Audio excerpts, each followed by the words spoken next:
네, 중국 증시가 한 달 새 30% 넘게 급락하면서 상장사 절반이 거래 정지를 신청하는 사상 초유의 사태가 벌어졌습니다. 미국과 함께 세계 경제를 움직이는 G2, 중국 경제가 크게 흔들리면서 글로벌 금융시장이 직격탄을 맞고 있습니다. 네, 국제부 연결합니다. 지순환 기자. 네, 국제부입니다. 예, 오늘은 중국 증시가 어떻게 출발했습니까? 우려했던 대로 중국 증시는 크게 하락하면서 출발을 했습니다. 장 초반 3% 넘게 급락하기도 했는데요. 중국 정부가 수십조 원의 긴급자금 수요를 준비하고 있다는 소식이 나오면서 장중 한때 상승 반전하기도 했지만 현재는 등락을 거듭하는 극심한 혼조세를 보이고 있습니다. 앞서 지난달 중순까지만 해도 상하이 종합지수는 승승장구하면서 5,200선에 근접을 했었는데요. 최근 연일 급락을 거듭하면서 3,500선까지 추락하며 한 달 새 30% 이상 폭락했고 시가총액의 3분의 1 이상이 증발해버렸습니다. 我觉得这个下跌的原因呢，现在这个市场上讲得非常混乱，涨得过快，涨得过猛。 涨得太高。 급기야 상하이와 선정 증시에 상장된 기업 가운데 절반이 스스로 거래 정지를 신청하는 최악의 사태까지 벌어졌습니다. 两市一共有2776家上市公司，那么根据这个来测算呢，停牌的公司的数量已经占到了近一半。 중국 정부가 기준금리와 지급준비율을 동시에 내리는 등 다양한 부양 대책을 내놨지만 효과를 발휘하지 못하고 있습니다. 중국 증시의 이 같은 급격한 지수 역전 현상에 대해서 버블 붕괴라는 의견과 단기 급등에 따른 일시적 조정이라는 견해가 엇갈리고 있습니다. 전문가들은 중국 증시의 수직 하락으로 그리스 국내 총생산의 몇 배 이상이 거의 매일 사라지는 상황이라면서 세계 경제의 근간을 뒤흔들 만한 엄청난 충격을 줄 수도 있다고 우려하고 있습니다.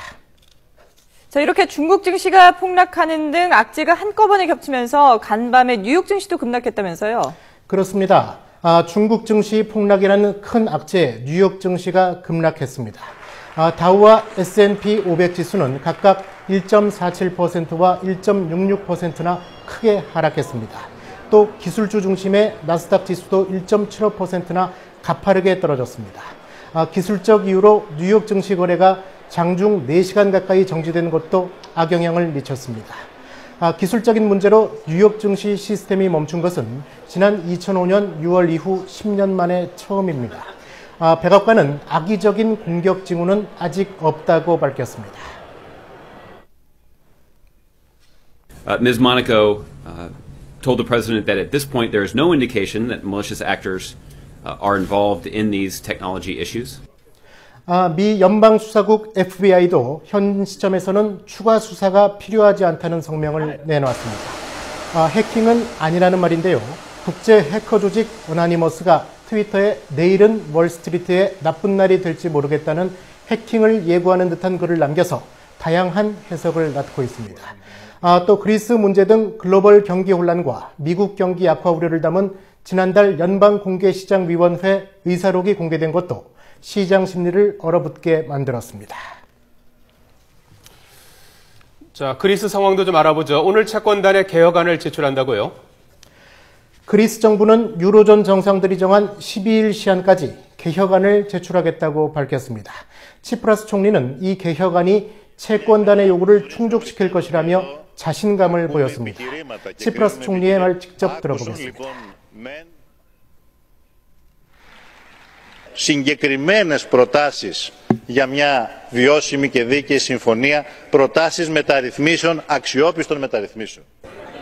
개혁안 제출에 앞서서 그리스 정부는 유럽 재정 안정화 기구에 3년간 구제 금융 지원을 공식 요청했습니다. 그리스는 이르면 다음 주에 연금과 세제 개혁을 단행할 것으로 보입니다. The formal Greek request for the ESM program, as we agreed yesterday. I hope that this is a good sign. 그리스 구제금융을 위한 1단계 조치에 긍정적인 평가가 나오는 가운데 채권단도 실무 검토 작업에 들어갔습니다. 그리스 경제 상황에 대한 평가를 거쳐서 지원 규모가 결정될 것으로 보이지만 최종 합의 여부는 여전히 미지수입니다. Hier zu einer Lösung kommen, dass man dann gegebenenfalls über andere Szenarien nachzudenken hat. 이런 가운데 유럽중앙은행 ECB는 그리스에 제공하는 긴급 유동성 지원 한도를 다시 동결했고 그리스 정부는 은행 영업 중단과 하루 현금 인출 한도를 60유로로 제한하는 자본 통제 조치를 13일까지 연장하기로 했습니다. 지금까지 국제부에서 전해드렸습니다.